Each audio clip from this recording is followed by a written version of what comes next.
Parce que suivant le comportement du bateau, suivant ce que l'on demande au bateau, soit c'est des hélices longues pour prendre de la vitesse en ligne droite et perdre un peu de temps sur les bouées, ou alors trouver un mixage entre les lignes droites et les bouées pour rapidement prendre de la bouée, de positionner le bateau pour qu'il se relance le plus rapidement possible.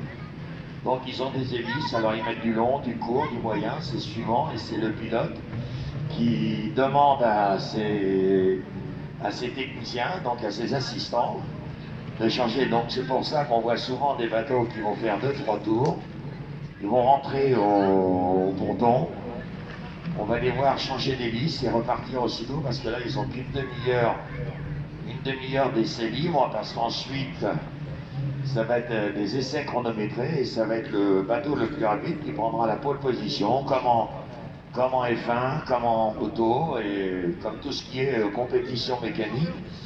Sur la vitesse, c'est la pole position qui se joue. Donc ça va bagarrer dur. Donc là, voilà, c'est des essais. Alors, ils ont des 3 pales, ils ont des 4 pales. Tout dépend de la nature du plan d'eau, s'il est remuant, de la densité aussi, c'est important, de l'extérieur, du temps, de la température, de l'humidité. Et par exemple, le 35, quand vous avez vu ainsi que le 8 fait des essais sur courte distance dans le virage, relève le bateau et reprend de la vitesse immédiate, ou alors il va allonger son virage de manière à ne pas perdre de puissance et conserver un maximum de vitesse pour pouvoir relancer directement sur la ligne droite. Donc quand vous les voyez prendre de larges, des virages très larges, c'est qu'en fin de compte, ils perdent moins de puissance. Là, on a l'exemple avec le 87 et le 99. 99 avec des hélices longues, qu'est-ce qu'il a fait? Il a pris plus long la bouée, de façon à pouvoir conserver de la vitesse, et il l'a dépassé dans la ligne droite. Donc le but de ces pilotes, c'est ça. C'est une recherche de vitesse, de façon à pouvoir conserver cette puissance sur le parcours. Parce qu'ils partent pour 30 tours, et en vitesse, ça va très très vite. Ils font des tours en 50 secondes, 45, 55 secondes. Ça veut dire qu'une course de vitesse de 30 tours, ça va durer 25 minutes à peu près. Peut-être même moins. Donc c'est le but, voilà, le but du jeu, c'est on teste, on teste, on teste. Et quand vous pouvez regarder sur l'arrière des bateaux, les gerbes d'eau que vous voyez, c'est le trim. Plus le trim est bas, plus le bateau est sur la bonne position, moins la gerbe est très très haute. Alors le trim est commandé par le volant, par le pilote lui-même. C'est-à-dire que en accélération plein, en ligne droite, il est en trim positif, avec leur indicateur qui leur donne la position du trim positif.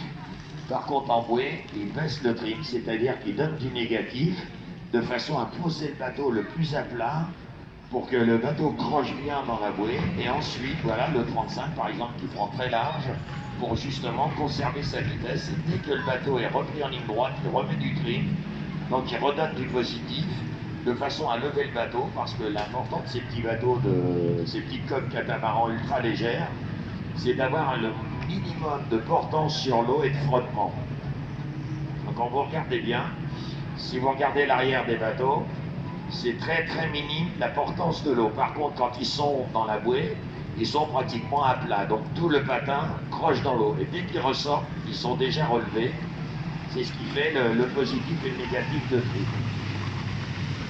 Donc voilà un peu l'explication. De toute façon, cet après-midi pour la course, la première course d'aujourd'hui en vitesse, je serai de l'autre côté, et n'hésitez pas à venir me poser des questions si vous voulez avoir des questions relatives au bateau.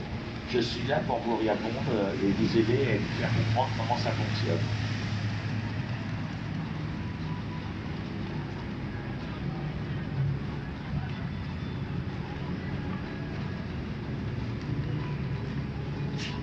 Donc avant qu'on lance les hostilités sur les chronos, parce que c'est là où c'est important le chrono, parce que c'est ce qui va donner la pole position sur le départ de la course.